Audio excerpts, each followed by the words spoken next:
national. Bonjour Mathieu Vallet. Bonjour Mathias. On va commencer avec les scandales dans le périscolaire parisien ou encore à l'encontre de la petite Liana. Les éléments partiels pour l'instant de son autopsie ont été révélés. Et face à ces histoires judiciaires et ces histoires de violence contre les enfants, il y a plusieurs politiques proposent et réclament que le fichier des auteurs d'infractions sexuelles ou violentes soit ouvert au public. C'est ce que souhaite également Marine Le Pen.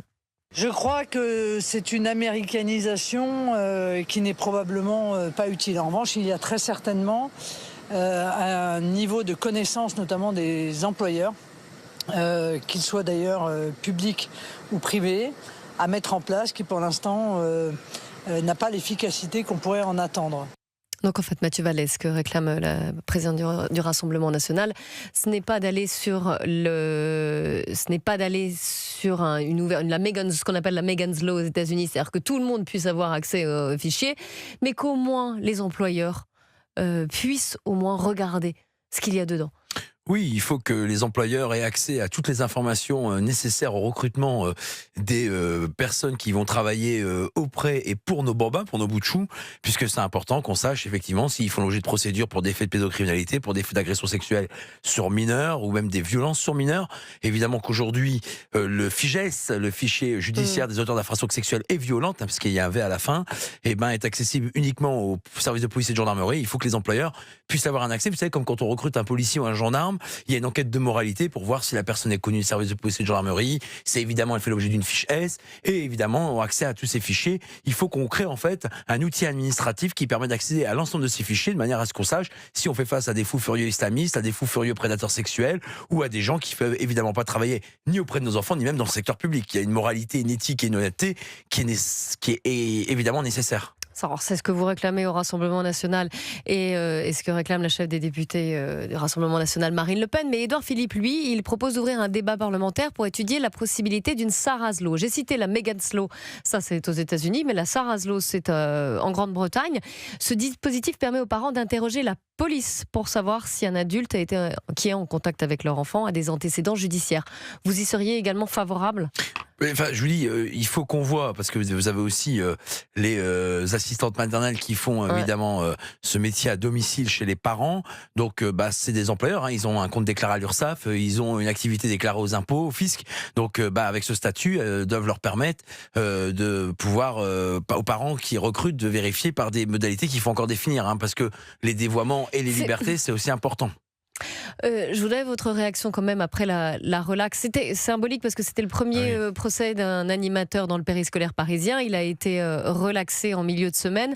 Le parquet a fait appel, mais il y a eu une incompréhension et une colère des familles que l'on a entendues, notamment sur l'antenne d'Europe 1. Oui, enfin, moi je suis abasourdi de voir que la justice ne prend pas la mesure de la gravité de ces comportements qui ont fait l'objet d'une enquête. Il y a quand même des faits verbaux, des faits comportementaux qui sont reprochés à ce prévenu, hein, qui a été jugé par le tribunal judiciaire de Paris. Et la réalité, c'est que il y a une relaxe, mais vous savez, celui qui avait été piégé par un influenceur qui avait profité de l'intelligence artificielle, et il a bien fait de le faire pour se faire passer pour une gamine de 14 ans, et la personne en face qui était d'une certaine âge, cet homme, en fait, il a été interpellé, placé en garde à vue sur 36 heures, il a été aussi libéré.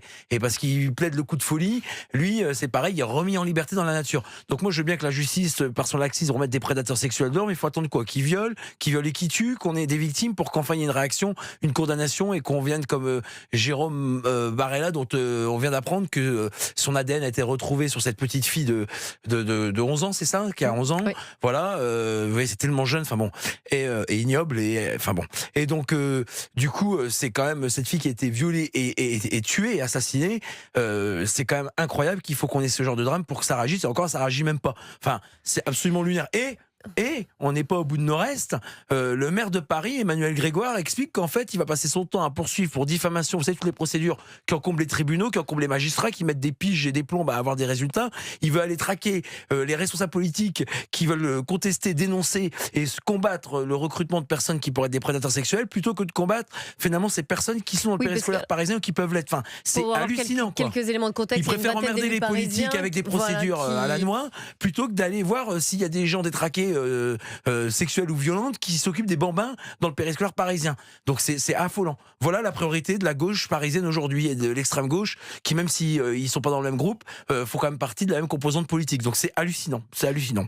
On marche sur la tête. J'ai William Golnadel il y a quelques instants sur cette antenne et dans le débat d'Europe 1 Info, disait qu'il y avait aussi une absence de caractérisation et que ça faisait partie des droits de la défense finalement.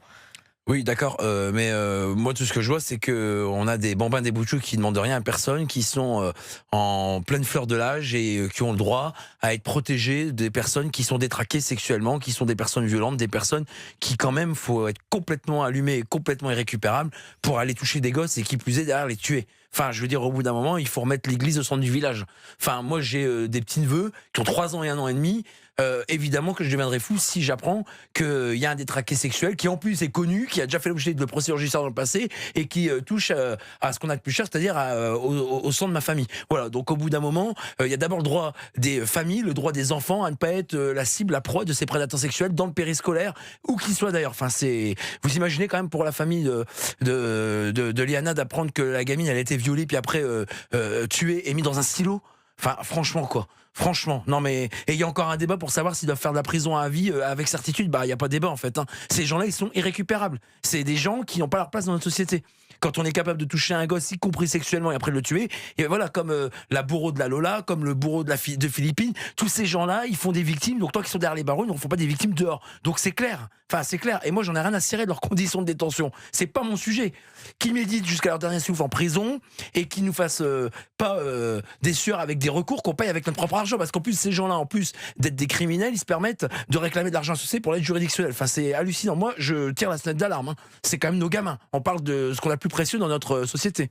Mathieu Vallet, vous le disiez, une vingtaine d'élus parisiens de la droite et du centre, parmi lesquels Rachida Dati, ont fait un signalement auprès de la procureure de Paris pour mettre en cause la responsabilité pénale de la mairie dans l'affaire du périscolaire parisien.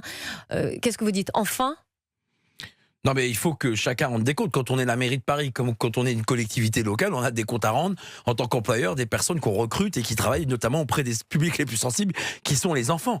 Aujourd'hui, vous savez que les parents, ils ont la trouille au ventre de savoir si leur gamin ou leur gamine va en fait pouvoir faire l'objet d'un détraqué sexuel dont leurs enfants deviendraient des proies. Enfin, ça me paraît tellement tomber sur le bon sens que c'est hallucinant.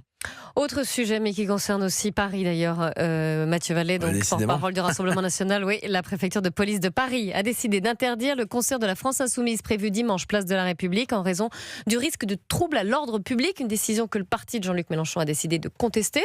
Ils ont déposé un recours. Sur BFM, Alma Dufour, députée LFI de la 4e circonscription de Seine-Maritime, s'est agacée de cette décision. Écoutez-la. Ce qui est très très très affligeant, c'est le niveau d'amateurisme de la préfecture de Paris. On est consterné, on y voit une commande politique parce que nous on est en plus en discussion avec la préfecture, évidemment depuis au moins 2 mois. C'est-à-dire qu'on offre un spectacle, on offre un concert gratuit, d'artistes quand même de haut niveau, d'artistes qui se produisent dans tous les festivals de France, à la jeunesse notamment parce qu'on a fait une programmation ciblée aussi sur les jeunes. Après, pardon, je vous arrête tout de suite parce que vous avez commencé par dire c'est surtout un concert. Oui, mais c'est pas que un concert. C'est un concert. Alors, cet événement devait accueillir notamment le comité Adama, sa fondatrice Atsa Traoré, les rappeurs Medine et Soso Manès. Ça fait rêver la programmation. Vas-y, continuez. Parce que je suis en train de boire du petit lait là. C'était un meeting ou un concert pour vous ? Donc Medine, celui qui est accusé de tweets antisémites sur Madame Khan. Voilà. Enfin bon, celui qui est accusé aussi de tenir dans ses chansons des propos homophobes. Bon, on est d'accord. Celui qui a été souvent aussi accusé de flirter avec l'islamisme politique. C'est ça la belle programmation de la France Insoumise, qu'ils ont d'ailleurs fait représenter avec l'argent, enfin avec le logo du Parlement européen à Strasbourg avec Manon Aubry et Bali Bagayoko. Enfin, c'est hallucinant. Et tout le reste, c'est tous des gens en fait qui sont anti-flics. Non mais moi je vais vous dire, la préfecture de police de Paris a raison d'interdire ce concert parce que tout ce que touche l'extrême gauche, c'est le bordel. Voilà. Ils ne savent pas en fait ni manifester pacifiquement, ni organiser des événements pacifiques. Donc il y aurait eu trouble à l'ordre public pour vous. Bah, écoutez, par le passé, il n'y a pas besoin de le démontrer. Ils défendent les casseurs face aux policiers, ils défendent les émeutiers face aux policiers lors de la Ligue des Champions, ils défendent les voyous lors de la Coupe d'Afrique des Nations face aux policiers aux gendarmes. Donc leur camp est clair. C'est en avant les voyous, hein, si je reprends un slogan d'un célèbre jouet. Donc la réalité, c'est que le préfet de police a raison d'interdire ce rassemblement. C'est pas une fête de la musique qui va l'en faire, c'est une fête du rassemblement politique de l'extrême gauche. Donc la réalité, c'est que ça n'a rien à voir. Mais comme ils bordélisent tout ce qui touche, c'est très bien qu'ils soient interdits. Il faut qu'ils arrêtent de jouer les pleureuses. Ils font un recours devant le juge administratif et puis c'est lui qui dira le reste. Puis voilà. Oui, on attend la décision. La France Insoumise qui utilise là, effectivement, la fête de la musique, un concert, donc ils visent les jeunes. Est-ce qu'ils utilisent, selon vous, le ressort de la bataille culturelle pour obtenir des résultats électoraux, bien sûr? Oui, enfin, vu les invités culturels qu'ils ont, je leur laisse. On va pas faire les jaloux et on va pas les envier. On leur laisse bien volontiers. Moi, vous savez, la lutte contre l'antisémitisme, la lutte contre le racisme, la lutte contre ces extrémismes violents, c'est une priorité. Ça l'a toujours été quand j'étais policier. Donc, je vais vous dire, inviter des chanteurs, des rappeurs, appelez-les comme vous voulez, sulfureux, je leur laisse. Puis ça correspond bien à leur parti d'ailleurs, le côté sulfureux. Voilà, le bruit et la fureur, c'est ce que Jean-Luc Mélenchon revendique. Et donc, très bien. Alors, puisqu'on parle de Jean-Luc Mélenchon, Mathieu Vallet, mal accompagné, donc je préfère éviter ce genre de personnes. Voilà. Mathieu Vallet, puisqu'on parle de Jean-Luc Mélenchon, il a aussi fustigé Jonathan Arfi, qui est le président du CRIF, le Conseil représentatif des institutions juives de France, et il a dit le CRIF, je cite, c'est un machin d'extrême droite où tous les ans, tous les ministres défilent pour aller bouffer. Vous êtes encore étonné? Moi, je suis pas étonné. C'est des propos complètement ignobles. C'est des propos, moi, que je juge antisémites. Enfin, à quel moment vous en prenez une organisation représentative des Juifs de France? Enfin, qu'est-ce qu'il en connaît? Il a déjà été invité. Il est déjà allé dans cette représentation pour dire que c'est des gens d'extrême droite qui sont invités à bouffer. Enfin, franchement, c'est hallucinant. Moi, je condamne ces propos et j'apporte mon soutien au président du CRIF ainsi qu'à l'ensemble de la communauté juive de France qui sont pleinement bienvenus dans notre République. Et pour ceux qui ont évidemment ces propos qui les blessent, je les soutiens. Voilà, c'est fait partie de notre communauté nationale. Enfin, c'est hallucinant. Mathieu Vallet, on n'est jamais au bout de nos peines. Je pense que on va avoir une campagne très violente, présidentielle. Enfin, il commence déjà sur les chapeaux de roue. Un droit de siffler la Marseillaise, c'est le maire et la fille de Saint-Denis, Bali Bagayoko, une des polémiques de la semaine. Eh bien, il s'est défendu sur les réseaux sociaux. Il s'est défendu hier de toute incitation à siffler donc la Marseillaise après sa sortie. Expliquer un phénomène n'a jamais signifié l'encourager. Chercher à comprendre pourquoi, dans certaines circonstances exceptionnelles, la Marseillaise sifflée relève de l'analyse et de la réflexion, pas de l'incitation. Voici ce qu'il a dit, Mathieu Vallet. Ah pardon, j'étais en train d'essayer de comprendre ce qu'il voulait justifier l'injustifiable. Non mais vous voyez, il faut expliquer à monsieur Bali Bagayoko qu'en fait, il n'y a rien qui justifie qu'on siffle l'hymne national. Il n'y a rien qui justifie qu'on brûle le drapeau d'ailleurs, parce qu'on peut aller plus loin. Voilà, non mais la réalité c'est que monsieur Bali Bagayoko, il est né en France, c'est un Français à part entière, il a des origines maliennes, il est issu de l'immigration, comme moi je suis issu de l'immigration, comme Jordan Bardella est issu de l'immigration, et il devrait chérir, défendre, aimer et mettre en avant les symboles de son pays, de notre pays en fait. Donc pour vous c'est de la haine de la France en fait? Mais c'est une revanche de la France. En fait, monsieur Bali Bagayoko fait partie de ces Français qui estiment que la France a des comptes à leur rendre, que la France a des crimes à expier, des crimes contre l'humanité, comme disait visiblement Emmanuel Macron avec la colonisation, alors que c'est des gens qui devraient promouvoir des discours d'amour, de respect et d'assimilation pleine et entière de la République française. Je comprends pas pourquoi il dit ça, Bali Bagayoko, mis à part faire du clientélisme électoral en pensant que ça va ramener des voix. Et c'est pour ça en fait qu'ils mettent le drapeau palestinien devant le fronton des mairies. C'est pour ça qu'ils disent que siffler la Marseillaise c'est pas grave. Alors on avait le droit à l'insurrection populaire. Maintenant c'était le droit. Ils ajoutent toujours populaire pour faire croire que c'est sympa, alors que c'est complètement ignoble. Populaire. Ah ouais, voilà, c'est la République populaire. J'ai du mal à suivre parce que honnêtement c'est hallucinant quoi. Donc Bali Bagayoko en tant que maire d'une commune de France importante comme Saint-Denis, je rappelle 150 000 habitants, et avec la France qui comme moi nous a tout donné, permet à n'importe qui s'en donne les moyens de pouvoir être issu des classes les plus modestes et d'arriver au plus haut lieu, devrait défendre ces discours-là, pas des discours qui sont nauséabonds pour notre pays. Juste avant d'entendre Éric Dupond-Moretti à propos du Rassemblement national et de la mort de Liana, je voulais avoir votre réaction, Mathieu Vallet, sur l'affaire Nahel, puisque la défenseur des droits demande une procédure disciplinaire contre le policier responsable de la mort de Nahel. C'était en 2023. Elle estime que le tir est non réglementaire. Non mais Claire Hédon, il est temps qu'elle parte. Je pense que moi, comme beaucoup de gens, on va pas la regretter. Elle est là depuis 2020. Elle nous avait déjà fait le coup lors des manifestations où il y avait des violences contre les policiers. Elle nous expliquait que le problème c'était les policiers, pas les casseurs. Elle avait quand même daigné venir en salle de commandement bien aseptisée pour voir un peu comment ça se passait. Alors, elle m'a fait d'aller sur le terrain aux côtés des CRS, des gens mobiles, même sur une brave à moto, tiens. Elle aurait compris que c'est de prendre des cocktails Molotov et des caillasses.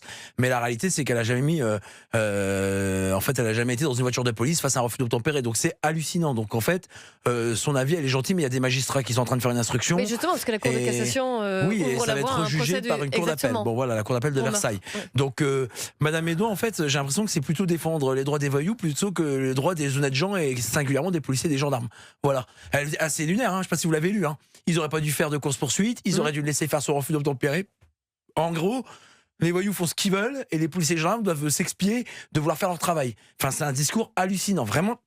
J'espère bientôt que la retraite va être proche là, parce qu'elle va partir là. Donc je pense qu'on sortira le champagne là, parce qu'honnêtement les discours sont hallucinants. Bon, elle a été à ATD Carmonde, dans son parcours, elle a travaillé dans le radio du service public. Bon, on a compris la tendance à laquelle elle appartenait. Hein. Au moins il y a une cohérence, au moins sur ça. L'ancien ministre de la Justice, Éric Dupond-Moretti, dénonce, c'était hier, hein, l'exploitation politique de la mort de Liana par une partie des oppositions. Il n'y a pas que le RN, d'ailleurs, dans ce qu'il dit. Qui ont multiplié les critiques à l'égard du gouvernement et des exécutifs précédents. C'est pas que je ne veux pas entendre que rien n'a été fait, je ne veux pas l'entendre de la part de ceux qui n'ont rien fait. Le RN, par exemple, sur tous les plateaux, parce que alors eux, ils ont le chic pour se servir même du cadavre d'une petite fille comme d'un marchepied. Maintenant, je vais vous dire, il y a un vrai danger à condamner la justice comme elle l'est aujourd'hui. Parce que s'il n'y a plus de justice, il y a quoi en remplacement? La vengeance? Et c'est ça qu'on veut comme système. Alors oui, il faut améliorer les choses. Oui, il faut encore des moyens, sans aucun doute. Mais il faut aussi une réflexion qui ne soit pas une réflexion démagogique. Il critique notamment la proposition de Marine Le Pen de recruter 18 000 magistrats. Mais où est-ce qu'on les trouve, dit-il? Il faut 7 ans pour former un magistrat. Les écoles sont pleines. Où est-ce qu'on va les chercher? Comment? Questionne donc l'ancien garde des Sceaux. Non, mais c'est qui en fait Éric Dupond-Moretti? Moi je me souviens plus de lui parce que vu le souvenir amer qu'il a laissé durant 4 ans à la justice, il n'a pas laissé une grande empreinte ni un grand souvenir mémorable. Hein. Enfin franchement. En gros, ce qu'il dit, c'est que c'est facile de. Voilà, non, mais il aurait dû se servir du ministère de la Justice comme un marchepied pour défendre les victimes en fait. Voilà. Il manque toujours près de 10 000 places de prison, d'accord? On est à 89 000 détenus pour 62 000 places, donc qu'est-ce qu'il a foutu pendant 4 ans? Il a fallu attendre la mort, l'exécution de Arnaud Garcia et Fabrice Moello, les 2 agents pénitentiaires à Incarville, pour qu'un commandant libère Mohamed Amra, pour qu'on ait des prisons de haute sécurité, bref. Donc franchement, qui se regarde et qui continue à faire des pièces de théâtre et à faire des bouquins pour aller musée la galerie, plutôt que nous faire des leçons de morale. On va très bien se passer de ses conseils. Hein. D'ailleurs, il s'est présenté une fois aux élections dans le Nord, il s'est cassé les dents. Donc, qui commence déjà à gagner une élection, puis après il viendra nous expliquer comment ça marche. Hein. Et alors, et pour répondre à ces questions, alors, où est-ce qu'on les trouve, ces 18 000 magistrats? Il faut 7 ans pour former un magistrat de nouveau. Les écoles sont pleines. Est-ce qu'elles ne se posent pas la question? Oui, en fait, c'est le rôle du politique que d'être dans l'anticipation. Gouverner, c'est prévoir, il me semble. Donc, la réalité, c'est que si on arrive aux responsabilités en 2027, on aura un programme de recrutement sur plusieurs années. On ne va pas gouverner que pour un an. Hein. On a évidemment une planification donc sur les places de prison, de recrutement. Oui, non, mais ça prendra du temps. Mais oui, c'est sûr qu'on va pas effacer l'ardoise de toutes leurs conneries en 1 année ou en 2 ans. Ça, c'est sûr. Mais on va pas raser gratis. On ne l'a jamais dit. Marine Le Pen et Jordan Bardella n'ont jamais promis ça. Par contre, on a une planification, une programmation, une vision pour le pays, même pas à 5 ans, mais à 10 ans. Voilà. Parce que diriger, gouverner un pays, c'est en fait voir dans l'avenir et voir très loin. Mathieu Vallet, on en vient justement à la présidentielle. Un candidat, Gabriel Attal, un autre, Jordan Bardella, ou qui le sera peut-être, en tout cas, ça dépendra de la décision du 7 juillet. Je crois que ça me fait rêver là. Souvent, on dit évidemment que si jamais ils se retrouvaient face à face, ce seront les 2 jeunes face à face. Et écoutez Gabriel Attal, donc, ce candidat qui a estimé dans Society qu'il a plus l'expérience de l'État face à Jordan Bardella. Et il avait fait de Jordan Bardella, comme la France Insoumise, ses adversaires. Mes adversaires, ce ne sont pas ceux avec qui nous avons gouverné jusqu'en 2024. Mes adversaires, ce sont les marchands de haine, les apôtres du déclin, les artisans de la nostalgie. Mes adversaires, c'est la France Insoumise et le Rassemblement National qui veulent briser le pays, opposer les Français. Alors déjà sur le manque d'expérience de Jordan Bardella. Il est drôle, Gabriel Attal, il est très drôle, hein, franchement.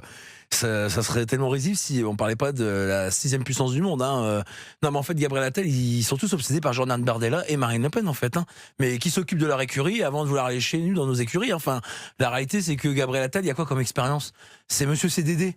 Enfin, je crois qu'il peut travailler chez France Travail ou chez Adéco, quoi, ou chez Manpower, parce que 6 mois à l'éducation, 6 mois à Matignon, quelques mois au budget, il est jamais resté plus d'un an. Ça fait 12 ans que je suis conseiller municipal. J'ai été élu 3 fois député. J'ai été 6 ans Premier ministre. Ouais, avec quel résultat? 3500 milliards de dettes. 6 ans, 6 mois. Oui, enfin, oui, bah, c'est pas grave. De toute façon, on n'est plus à quelques mois près. Mais la réalité, c'est que il devrait avoir honte et puis se calmer un peu et puis arrêter d'être obsédé par les partis qui présentent un programme. Bon, on a appris que l'ennemi n'était pas l'adversaire dans son camp. Quand je vois Édouard Philippe et Gabriel Attal, le procès qu'il faisait à Emmanuel Macron, je pense qu'il doit être rassuré depuis la tour d'ivoire de l'Élysée. Mais la réalité, c'est que moi, ces déclarations, honnêtement, Mais que ça me fait du chaud ni froid. c'est pas la première fois qu'on reproche à Jordan Bardella. Mais ils son ont manque peur, ils ont la d'expérience. trouille d'être face à Bardella parce que ils savent en fait qu'ils vont pas tenir 5 minutes. Et puis ils ont un bilan qui s'appelle un boulet qui traîne avec une chaîne et qui fait une telle cacophonie qu'on les entend même depuis l'Europe et du monde entier. Donc la réalité, c'est qu'ils vont pas pouvoir éluder que ce qu'ils ont pas fait pendant 10 ans. Je veux dire ce qu'ils ont fait, mais pas fait. Enfin, ils sont drôles en fait. Hein. Ils vont amuser la galerie. Hein. Monsieur Attal, il a fait quoi pendant 6 mois Matignon? Il était empêché par la dissolution. La dissolution, c'est son chef qui l'a décidé, hein, parce qu'ils ont perdu les élections européennes. Enfin, non, faut rigoler en fait. Ces gens-là, ils nous font rire dans un climat un peu morose et vous voyez, comme quoi on n'est pas des marchands de haine. Moi, je suis plutôt quelqu'un qui en fait me rit des gens qui dénoncent les causes dont ils sont à l'origine. Donc non, mais c'est bien, c'est bien. Merci beaucoup, Moi, ils sont Mathieu drôles, Vallet. voilà. Avec Jean-Luc Mélenchon, on va avoir la fureur et à mon avis la violence. Avec Gabriel Attal, on aura le comique et finalement la décence. Merci Mathieu Vallet, eurodéputé porte-parole du Rassemblement national.